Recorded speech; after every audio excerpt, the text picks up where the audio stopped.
Alors, Yacine, as-tu eu le temps d'analyser les retours des utilisateurs sur notre application? Oui, absolument.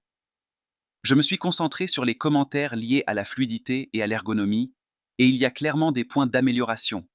Par exemple, plusieurs utilisateurs trouvent que le processus de connexion est trop complexe. J'imagine que cela concerne principalement le double facteur d'authentification, non? Exactement. Certains trouvent que c'est un obstacle, surtout lorsqu'ils accèdent à l'application depuis un appareil qu'ils n'utilisent pas fréquemment. Je pense qu'on pourrait optimiser l'expérience en autorisant des connexions biométriques comme l'empreinte digitale ou la reconnaissance faciale. C'est une excellente idée. Ce serait non seulement plus pratique, mais cela renforcerait également notre image de marque en termes d'innovation. Sais-tu si notre framework actuel supporte ce type de technologie? Oui, il le supporte. Par contre, il faudra probablement ajouter une bibliothèque supplémentaire pour gérer l'intégration des API spécifiques aux appareils. Mais c'est tout à fait faisable. Très bien. Assure-toi de bien documenter cette partie pour que l'équipe puisse suivre facilement, surtout les juniors. Bien sûr, je vais rédiger un guide détaillé.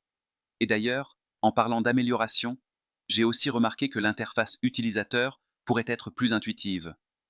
Par exemple, l'agencement des boutons dans le tableau de bord pourrait être réorganisé pour permettre un accès plus rapide aux fonctionnalités les plus utilisées. Oui, c'est un point qui revient souvent dans les feedbacks. Tu as des suggestions concrètes en tête? Oui, on pourrait déplacer les actions principales, comme créer un projet ou consulter les statistiques en haut de l'écran avec des icônes plus explicites. De cette façon, elles seront immédiatement visibles et accessibles. C'est pertinent. Je te propose de préparer une maquette sur Figma ou un outil similaire, histoire qu'on puisse visualiser les changements avant de les implémenter.